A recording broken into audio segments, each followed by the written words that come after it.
Ja, takrat se nam je življenje postavilo na glavo. Pozdravljeni, sem Tatjana Pirc in to je podcast 5 let pozneje, v katerem se ob 5. obletnici izbruha novega koronavirusa na podlagi izkušenj iz obdobja pandemije COVID-19 sprašujemo o tem, ali smo ravnali prav, smo se kaj naučili, kakšne so zdravstvene in družbene posledice, iščemo odgovore na številna vprašanja, ker smo prepričani, da je o tem treba govoriti. Zdi se mi, da smo bili enaki tega časa kar vsi. 5 let pozneje. Novi koronavirus je svet postavil na glavo. Napovedi niso ravno optimistične. Uživajte, dokler lahko. Vsi smo bili malo depresivni, tako da niso glih dobri spomini. Spet bo prišel čas sonca in svobode. Ne, vsega tega, kar se je dogajalo, ne bomo pozabili. Smo pripravljeni, če se zgodi kaj podobnega? 5 let pozneje na Radiu Slovenija zremo v prihodnost. Preverjamo, Iščemo dokaze, mnenja, razlage, odgovore. So kakšne vprašanja morda zame? Kar je bilo, je bilo. Korona humor tretjič. Pozdravljeni, to je 23. epizoda podcasta 5 let pozneje in že tretja, v kateri se ukvarjamo s korona humorjem.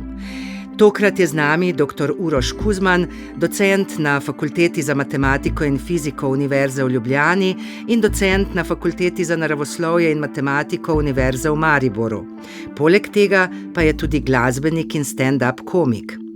Uroš Kuzman pripoveduje o tem, kako je doživljal epidemijo kot komik, kot pedagog, kot oče, spraševala pa sem ga tudi o tem, na kak način nastajajo njegove šale, kako na svojih nastopih vzpostavlja vezi s publiko in kaj ga je naučila epidemija COVID-19.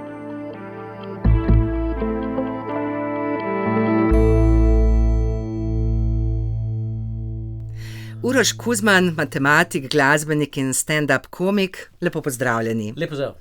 Matematika oziroma matematik in humor, kako gre to dvoje skupaj?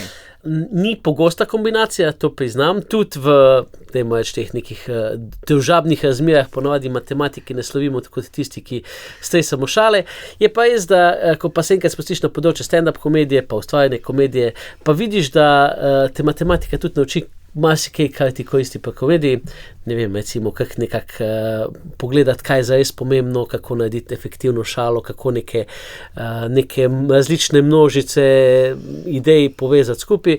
Tako da jaz bi rekel, da na nek način je bila ta moja fakulteta pa izobraževanje je bil dobra odskočna deska za mene, verjamem pa, da marsikdo bo pa končal faks matematike, pa ne bo nikoli pristal v komediji. A je humor prirojen ali pridobljen? Smisel za humor?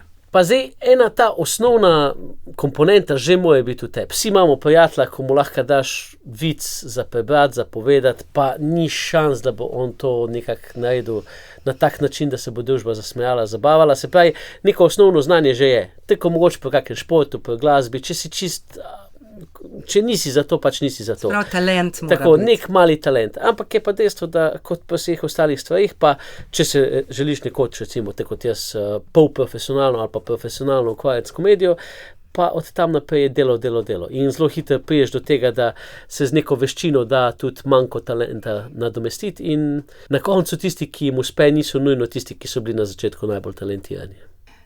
Kako ste vi odkrili svoj talent oziroma svojo, kako bi se temu reklo, ljubezen do humorja? Ja, ljubezen do humorja. Zdaj, jaz sem 4. otrok. Jaz mislim, da je to, kar bilo nekaj vpliva na tem. Moja sestra je 12 let starejša od mene, ko sem jaz bil star 5-6 let, sta moja starša bila že 20 let v starševskem poklicu, se pravi, dajmo reči, da se jima ni več dalo čist posod me animirati in da sem tudi zaradi tega bil malo bolj samorastnik in sem glih zaradi tega pa tudi se večkrat mogel vršiti v bazenu oziroma kakšne nove družbe malo na površje priplavati in vedno je humor ena taka dobra lastnost. Če imaš, če poznaš vice, šale, vedno nekako lahko prebiješ let.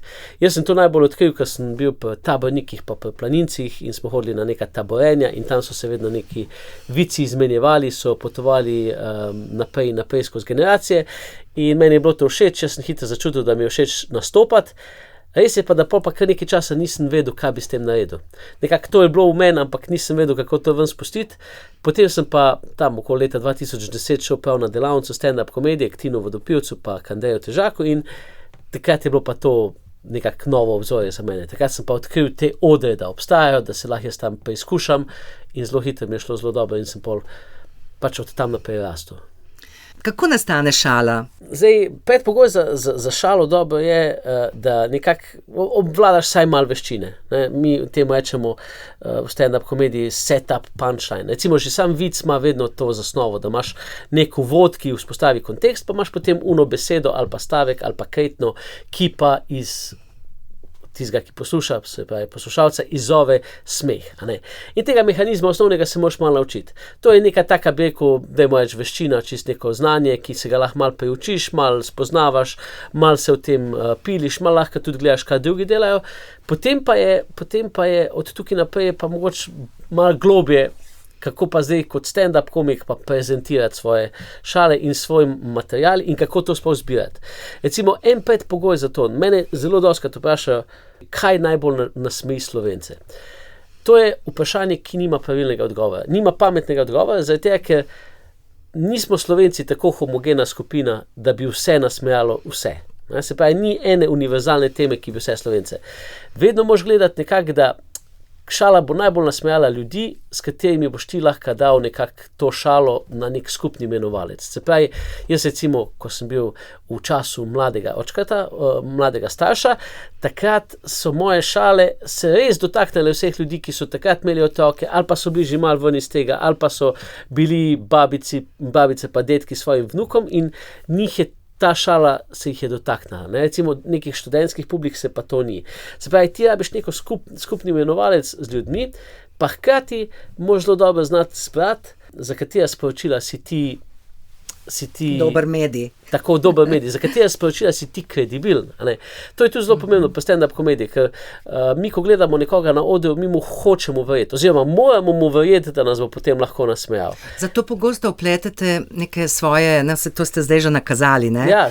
Vpletete neke svoje osebne izkušnje. Tako, jaz moram iskreno povedati, meni je bistveno teže najti teme, v katerih se čutim fajn pa kredibilno, pa da se mi zdi, da imam mnenje, da imam res dobro mnenje, kot pa potem samo napisati tiste šale, pa jih poiskati. Tisto že nekako, bi rekel, tisto sem se že zdaj v 10 15 letih, sem se že malo priučil, kako to nafilati. Ampak mi je težko res najti neko dobro mnenje, neko dobro, ko bi rekel, recimo, če dam v glasbenem žargonu, teže mi je najti pesem, oziroma temo, ki bi jo rad obdelal v pesmi, kot pa potem samo tehnično pesem napisati. Ne.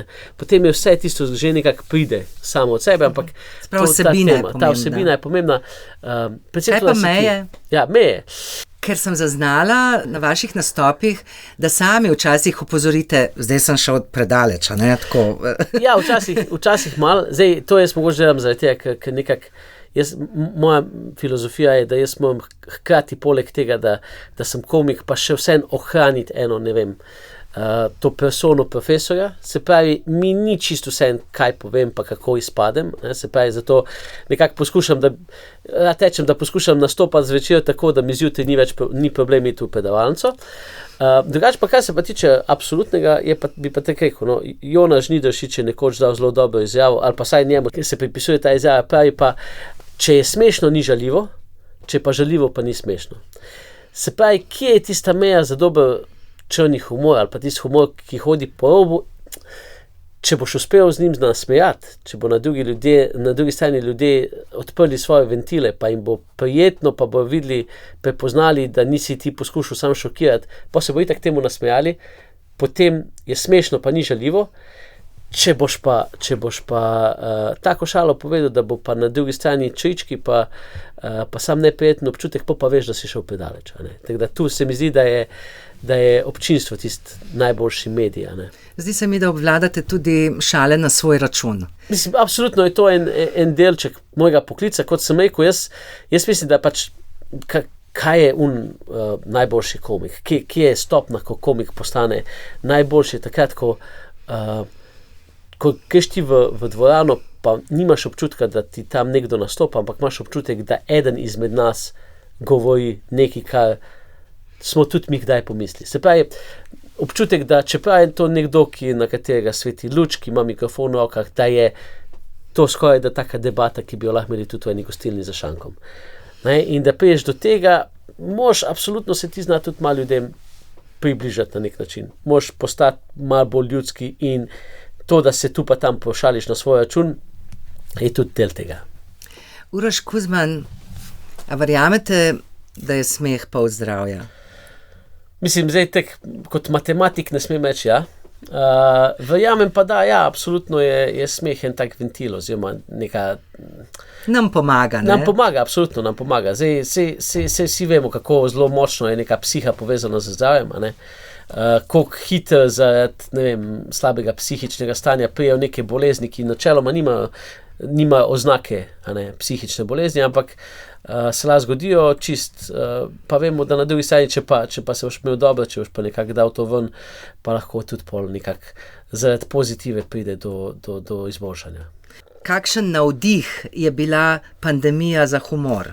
Ja, zdaj, pandemija je bila super navdih. Zdaj, če se spomnite, čist prej na začetku sem govoril o tem, da je zelo pomembno, da imaš ti z publiko skupni imenovalec, da imaš neko skupno temo, nekaj, kar se vsem dogaja, ker potem lažje jih nasmejiš. In med epidemijo je bilo to zelo enostavno. Smo imeli veliko skupnega, smo imeli veliko skupnega. Vsi smo bili zaprti, vsi smo imeli iste prepovedi, vsi smo imeli ite težave. A ne? Se pravi, takrat te teme niso bile vprašljive, ni bilo težko jih najti.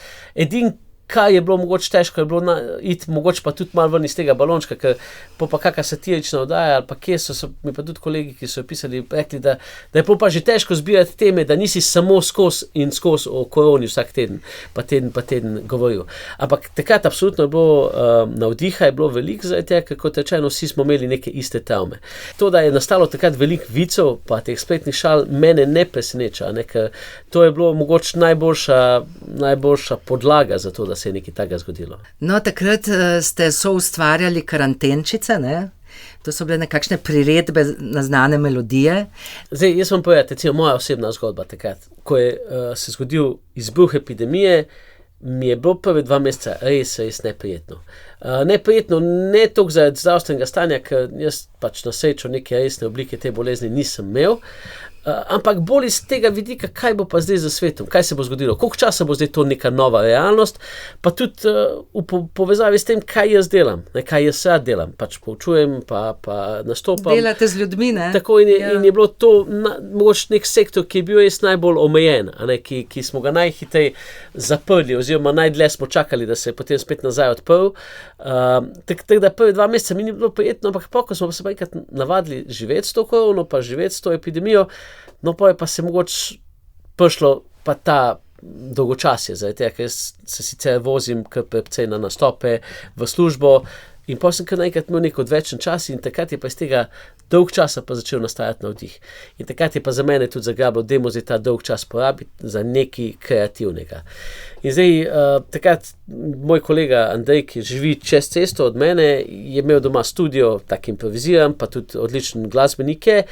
In je nekako padla ideja, gremo midva neke videe snemati in odzivi na te videe so dali motivacijo za nove in nove videe, zaradi tega, ker pač, ko dobiš odzive, je pol lažje se lotiti spet nekega novega projekta in nekako je bil to en tak mali projekt, s katerim smo pregurala epidemijo. Se spomnite recimo kakšne pesmi, besedila?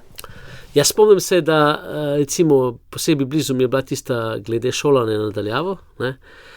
Ki je pravila, kako že je bila, priredba je bila silvestrskega poljuba in je pravila, ko v fazi rdeči spet odprli bojo šole, bom sina poljubil in mu voščil veliko dobre vole.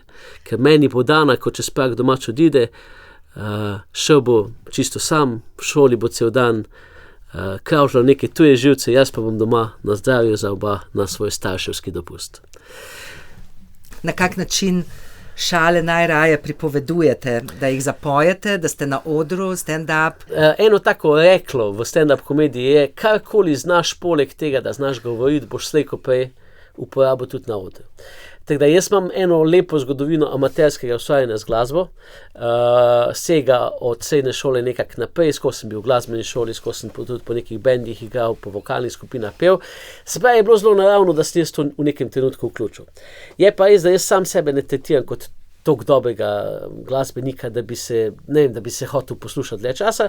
Se mi pa zdi, da če nekaj naredim v povezavi s komedijo, je pa čisto v redu pa v tej funkciji ok. In na nek način je mogoče to tudi malenkost laže. Zdaj, mogoče bojo zastrigli, kje ko delajo kakšne satirične oddaje, kakšni moji kolegi, pa bo rekli, ne, pa ni laže, ampak meni je mogoče malenkost laže narediti priredbo nekega znanega komada, zaradi tega, ker se mi zdi tam že za osnovo vzameš nekaj, kar vsi poznajo, pa to malo prilagodiš in je hitro lahko zelo zabavno. Je pa res, da mogoče pa ne moreš s tem načinom doseči pa take intenzitete smeha, kot jo pa lahko z stand-up komedijo, kjer pa ti res neka svoja stališča osebna predajaš naprej, kjer res neke stvari poveš tako kot so, in je malo drugače. Tako da meni osebno bi rekel, primarna mi je stand-up komedija, tole z glasbo mi je pa simpatična popestritev. Prej ste omenjali, da je pomembno, da najdete nek stik s publiko, da jo tudi malo poznate. Kako jo med nastopom spremljate, kako se odziva recimo na tisto, kar ste povedali? Pa se niti ne med nastopom. Jaz mislim, da se začne to zares, ko prideš na lokacijo. Jaz pač skozi 15 let razviješ to neko malo intuicijo. Pač vidiš, malo starejši ljudje so, se pravi, njim te študentske teme ne bojo zelo blizu, njim bojo blizu starševske teme, njim bojo blizu družinsko življenje, ali pa vidiš, publika je malo mlajša, nekje okoli 40-30 so, recimo neko slavje, njim bo bolj všeč, ne vem, neki služba in te težave. Se pravi, ti to že malo poskeniraš in vidiš, hkrati vidiš tudi, kak je ambient, a so zdaj to neka žlahta, ko so malo skregani, a so to nek kolektiv, ki se imajo fajn, a so plesali pred tem, ko si prišel, ali ne. Pač ta nek občutek dobiš. In ponovadi že na podlagi te intuicije se malo odločiš, koliko daleč želiš iti. Jaz imam nek zlati repertoar, ki se mi zdi, da je primeren kamorkoli pridem, in potem imam še pa neke deviacije, ki so pa... Prilagajate. Ja, ki bi pa bilo tak, da bi rekel, no to pa zdaj povem, če je fajn, če gre dobro skozi, to pa ne bi zdaj glih vključil vse povsod. In pa imaš pa seveda tudi tiste publike, ki so pa plačale karte, zato ste prišli gledati, za tiste pa najboljš nastopati, ker pa njih pa praktično lahko poveš karkoli, ker nekako oni so to, a te želijo poslušati ali ne, so se že odločili. Ne. Če priješ ti na zabavo podjetja, včasih tudi ne paše vsem, da si tam. Zato bi raje imel koga drugega ali pa sploh nobenega in si ti vsiljivec. Če imaš pa to gledališko predstavo, na katero so pa drugi prišli, je pa lažje. Kako bi opisali specifiko koronskega humorja? Mislim, jaz bi rekel, da pač to so bile res tako ekstremne okoliščine, da kot rečeno, podlage za šale jih je bilo veliko. Ker vsem verjetno ni bilo smešno. Ljudi... Ja, absolutno. Mislim, absolutno, da vsem ni bilo vse smešno, zaradi tega, ker so nekateri ljudje imeli pač velike resne težave. Ampak spet hkrati zdaj potegnati mejo, oziroma reči, zdaj pa ne bomo o ničemer govorili, pa na noben način se šalili, pa tudi nekako ne gre, ker potem pa se res lahko sam negativi predajamo. Ampak jaz lahko vam povem pa izkušenj. Ena je ta, da se mi zdi, da recimo jaz sem se dosti časa izogibal nastopanju prek spleta. Jaz sem takrat zavzel neko tako recimo konzervativno stališče, sem rekel, ne, stand-up komedija, to je nekaj, kar je v živo, če me ne mote v živo priti poslušati, jaz ne bom prek spleta nastopil in res skoraj da eno leto nisem. No pa me pa City teater, v katerem sem sicer igral predstave, malo prepričal pa, da naj vsem izvedem predstavo Profesor Kuzma mlajši, ker so izvajali že predstavo Jamski človek in so imeli pozitivne izkušnje. In takrat sem se odločil in sem res dejansko preko Zooma izvedel, 3-4 tega profesorja. In moram reči, da izkušnja je bila drugačna, kot pa če ti v živo. V živo je itak najlepše to, da ti čuješ smeh, aplavz, da čutiš publiko, da vidiš nasmejane obraze, ki tu pa tam komu že solze tečejo. Ampak, kar pa sem opazil pol na koncu po Zoomu, kjer pa tega ni bilo, je bilo pa to, da vse so pa ljudje na koncu bili hvaležni zaradi te ekstremne situacije. Recimo, ko smo mi zaključili tisto predstavo, to so se vsuli v chat neki pozitivni komentarji, hvala lepa, že dolgo se nismo imeli tako fajn, ko mi smo čakali, da se to vrne, prijemo pogledati še enkrat v živo, ko bo. In moram reči, da sem takrat pol mogoče začutil tudi to poslanstvo nas, ki smo kulturo ustvarjali v tistem času, da ja, ok, nam so se pogoji spremenili, ampak ljudje so pa še vedno tega lačni. Še vedno nismo dovolj časa zaprti, da bi ljudje pozabili, da je ta svet nekoč obstajal pred nami. In na nek način je lepo, če jim lahko še vse en delček tega, kar smo prej delali, damo na drugačen način. Se pa strinjam, da smo bili vsi veseli. Ne samo, ko so se spet gledališča odprla, ampak tudi pol smo šli še skozi eno serijo tistih nekih ukrepov, da so bile polovično zasedene dvorane, pa si imel razprodano dvorano, pa v njej samo 100 ljudi, pa take stvari, ampak pol, ko smo pa imeli, jaz se prav spomnim, da smo z Alešom Novakom eno predstavo igrala, mislim, da je bilo v Žalcu prvič, da smo bila pred polno dvorano in se nam je kar zdelo, kot da na stadionu nastopamo. Samo zato, ker ni bilo nobenih praznih sedežev, pa ni bilo veliko, je bilo, ne vem, 200-300 ljudi, ampak je bilo res tak občutek tiste energije, pa smeha, ki je butno nazaj v tebe, da je bilo prav občutek, je bilo spet je fajn biti doma, na isti način, kot smo nekoč bili. Turizem je dobil kar precejšnje državne podpore med pandemijo. Se vam zdi, da bi na tak način morala država podpirati tudi humor, humoriste, komike? Zdaj, jaz bom tukaj rekel... Ker humor ima velike učinke, ne? Ima zelo pozitivne učinke na vse nas. Zdaj, jaz moram priznati, da jaz sem malenkost, kako bi rekel, nisem dober zagovornik nas komikov, zaradi tega, ker jaz nekako plavam med obema sektorima, se pravi, na eni strani pedagoški javni sektor, pa na drugi strani neki privatno sam za samostojni podjetnik. Tako da imam pol vedno tak odgovor, ko mogoče pa mojim kolegom ni najbolj všeč.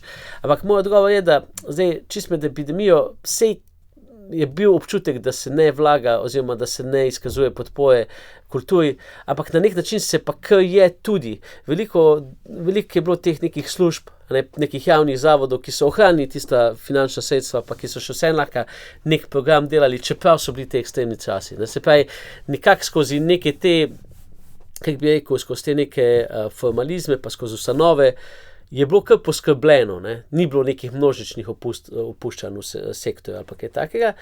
Je pa res, da za tiste ljudi, ki so pa bili na samostojni poti, tisti so se pa precej bali.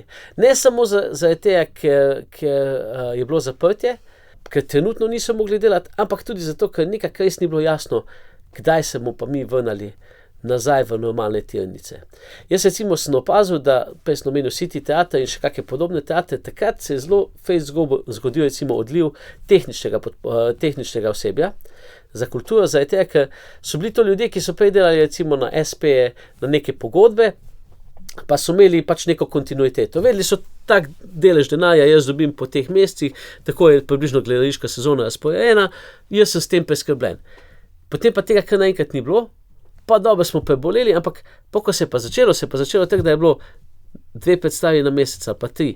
In so ljudje si v mestnem času začeli iskati druge službe, so se prekvalificirali in jim potem ni bilo več zavrnati se v ta sektor, zaradi tega, ker je bil preveč negotov.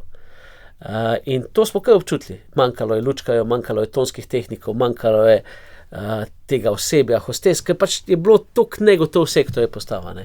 A sicer se vam zdi, da ima humor v naši družbi dober položaj, ga cenimo, ga imamo radi? Zdaj tega me sekal. Jaz prihajam iz ene branže, stand-up komedija je ena branža, v kateri so ljudje kar malo ljubosumni, na to, da dejansko ljudje, ki pogosto grejo radi na predstave, tudi pripravljeni so plačati visoke cene vstopnic, tudi tisti komiki, ki že dalj časa delamo, smo dovolj poznani, da polnimo dvorane ne samo v Ljubljani, pa v Mariboru, pa teh večjih mestih, ampak tudi manjših. Tako da jaz mislim, da tisti komiki, ki smo nekako si vzpostavili ta status, nam je kar v redu. In nismo čisto primerljivi z ostalimi kulturnimi delavci. Tako da težko odgovarjam za njih. Bi pa rekel absolutno, da humor je v Sloveniji dobro zapisan, če lahko potegnem črto. Težko naredim zdaj primerjavo, a je dovolj financiran, ampak lahko rečem pa, da je dobro zapisan. To je verjetno najpomembneje. Ja, jaz vedno rečem, če se peljete po Sloveniji, pa greste čez najmanjšo vas, 2 stvari bo imela. Imela bo cerkev, pa imela bo kulturni dom. In v tistem kulturnem domu bo vsaj 2-krat letno neki. Se pravi, mi smo že nekako iz teh naših zgodovinskih časov smo Slovenci imeli radi kulturo, se pravi, smo čutili potrebo, da imamo en vsaki skupnosti en dom, kjer bomo pa imeli malo kulture prisotne. Se pravi, si želimo tega. Po drugi strani pa na področju komedije, meni se zdi, da se je v zadnjih 20 letih zgodilo veliko. Zdaj tisti, ki hejteri, bo rekli, ne, komedija slovenska ni nikamor pelezna, ampak gledajte, imate oddaje, v katerih stand-up komiki nastopajo z krajšimi nastopi, imate recimo satirične oddaje, kot je bila oddaja na žaru, pa kot je Kaj dogaja, recimo vsak teden. Imate radijski segment komedije, zelo močen. Se pravi, imamo komedijo v zelo različnih oblikah, kot samostojne gledališke produkcije, kot neke manjše lokalne nastope komikov, pa tudi, ne vem, če mi date priložnost, vas peljem v naslednjih 2 mesecih tudi v take lokale, ki niste vedeli, da sploh obstajajo, pa v katerih nastopajo čisti amaterji, ljudje, ko pač to delajo 2 meseca, pa poskušajo nekako najti svoj košček. Svoj košček po soncu. A se spomnite iz tistih časov pandemije, kakšnega dotipa šale, kar bi delili z nami? Ja, mislim, 5 let pozneje. Najbolj ostal mi je v spominu tisti vic, ko sta 2 Kitajca kampirala, pa sta si pekla netopirja, pa sta si ga dala pa na pol, pa je neko, sam tole pa še malo krvavo, pa je drugo rekel, pa dobro, kot da se bo svet ustavil zdaj zaradi tega. Ta koronski mi najbolj ostal v spominu. Drugač pa moja šala na to temo mi je bila pa politika odpiranja šol, da to je bilo odprto, če je bila moja stara mama še živa, bi rekla, kakva korona, prepih jih bo ubil. Na šolo nadaljavo o tem ste imeli veliko povedati. Ja, zaradi tega, ker sem se čutil, da sem v dvojni vlogi. Ena vloga je bila ta, da sem jaz v bistvu dejansko imel, tako kot večina Slovencev, nekak motnje v redni delovni obveznosti, se pravi, vsak je mogel zdaj nekaj prilagoditi. Zdaj za mene je to pomenilo, da nisem mogel učiti v živo, ampak sem mogel neke izpite nadaljavo izvajati, pa predavanja nadaljavo.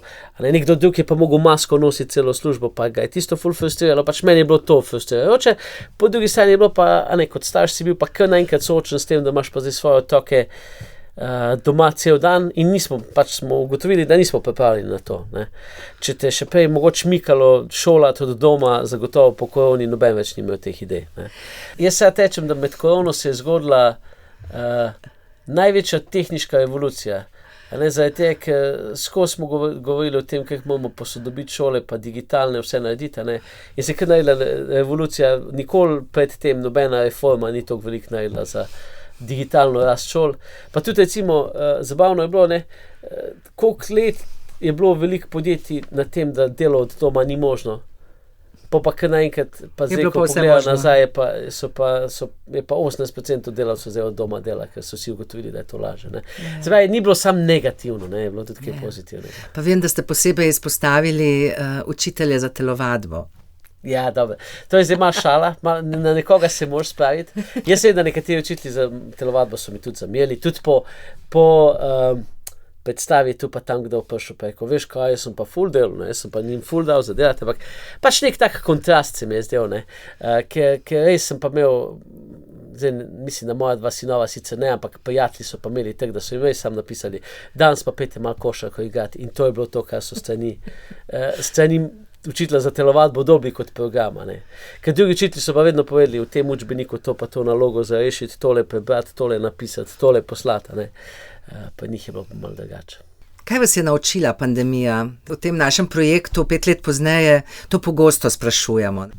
Je vas kaj naučila? Ja, zdaj mene pandemija je naučila to, da nekako, zdaj neko poslovno najprej odgovoril, da biti v show industriji je kar tvegano.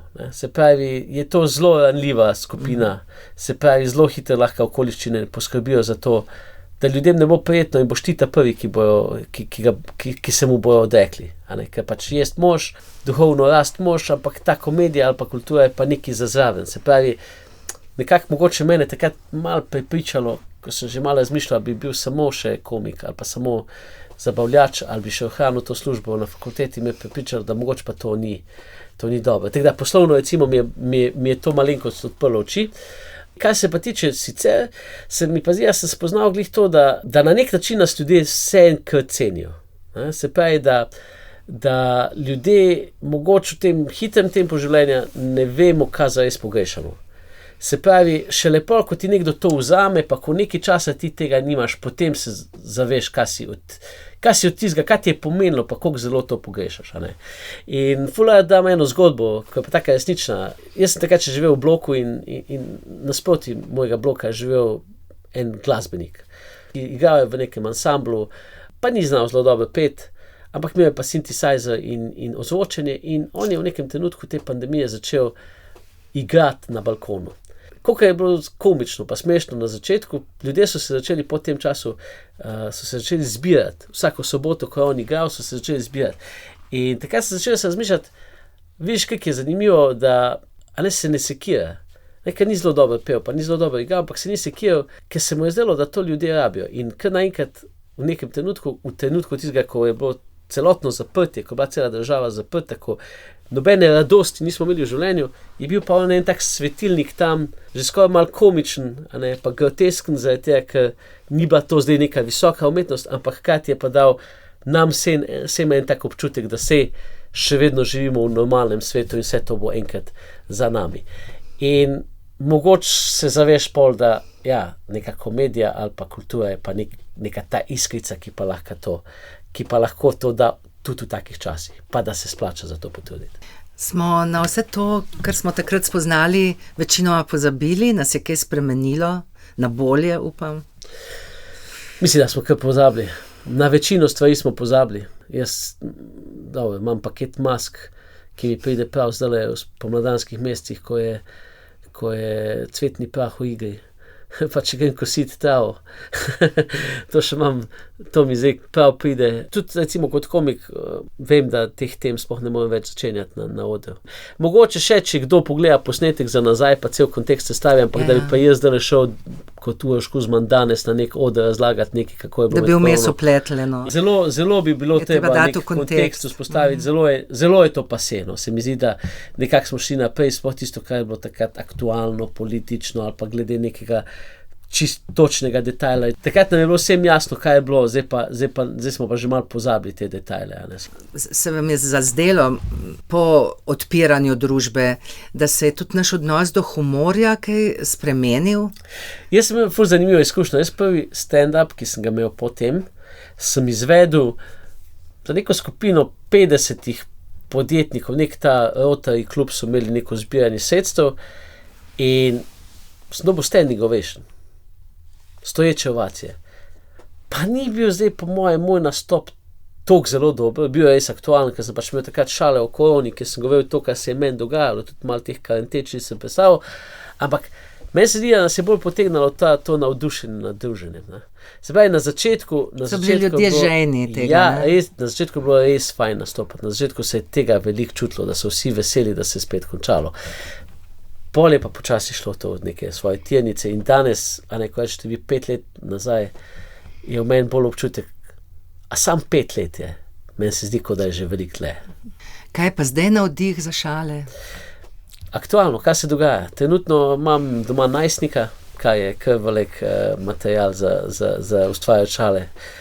Hišo sem obnavljal, staro hišo sem kupil, pa sem jo obnavljal, tudi to je bil zelo dober poligon za stres, ker to je vedno, tako kot je bila epidemija, neka frustracija, pa je pol zaradi tega bil to dober poligon za humor, tako je pa vsakodnevno življenje tudi lahko. Pač vsakič, ko imaš neko ekstremno situacijo, a se ti nekaj posebnega zgodilo, je to nek navdih lahko za šale. Res pa je, da pač žal ni vse tako epidemija, če govorim o obnavljanju hiše, je sam nek segment ljudi imelo opravka z nekimi mojstri. Ni to vsem znana situacija, pa če govoriš o najstniku, tudi nima vsi najstnika, se pravi, ni to vsem blizu. Epidemija je bila pa res vsem blizu. Ko se prižge luč in se začne prebujati šala, imate kaj beležnico, si zapišete? Ja, zdaj jaz imam vedno odprt en e-mail, v katerega noter pišem, neke take domislice ali neka dobra stališča ali mogoče kako posamezno šalo ali pa teme. Je pa res, da ko prijem do neke točke, da bi pa jaz zdaj potreboval novo serijo šal, torej, da bi pa jaz potreboval nek nov nastop ali pa nov segment, Takrat se pa pač usedem, pa pol res intenzivno to 3-4 tedne delam. Ljudje sicer mislijo, da stand-up komedija je bolj neka improvizacija, da se mi kar nekaj sproti spomnimo. Ni, ne. Stand-up komedija je v 90% nek repertoar, ki je naštudiran in je zelo podobno kot glasbeni nastop, neke glasbene skupine. Tudi oni vejo, ta komad bomo zdaj zašpilali, pa bomo unga, pa bomo tretjega, vmes bomo kako malo si poimprovizirali, kaj vmes povedali, a ne. Zelo podobno je pri nas. Mi imamo neke segmente, ki jih napišeš in potem jih malo združuješ, lahko si tu pa tam privoščiš malo več improvizacije s publiko, ampak načeloma se tega držiš. Takrat, ko jaz pišem, je tako en glasbenik, ko reče, zdaj imam neko idejo, imam zasnovo, to bom zdaj naredil, pa se pa loti, pa naredi do konca. Ne. Spoštovane, spoštovani, to je bil Uroš Kuzman, matematik, glasbenik in komik v 23. epizodi podcasta 5 let pozneje. In s tem končujemo našo nanizanko, v kateri so se vrstili pogovori in prispevki o izkušnjah, spoznanjih ter posledicah pandemije COVID-19, ki se je začela pred 5 leti. Hvala za pozornost in nikar ne pozabite, da je smeh pol zdravja. Zdi se mi, da smo bili enaki tega časa, kar vsi. 5 let pozneje. Novi koronavirus je svet postavil na glavo. Napovedi niso ravno optimistične. Uživajte, dokler lahko. Vsi smo bili malo depresivni, tako da niso glih dobri spomini. Spet bo prišel čas sonca in svobode. Ne, vsega tega, kar se je dogajalo, ne bomo pozabili. Smo pripravljeni, če se zgodi kaj podobnega? 5 let pozneje na Radiu Slovenija zremo v prihodnost. Preverjamo, Iščemo dokaze, mnenja, razlage, odgovore. So kakšno vprašanje morda zame? Kar je bilo, je bilo.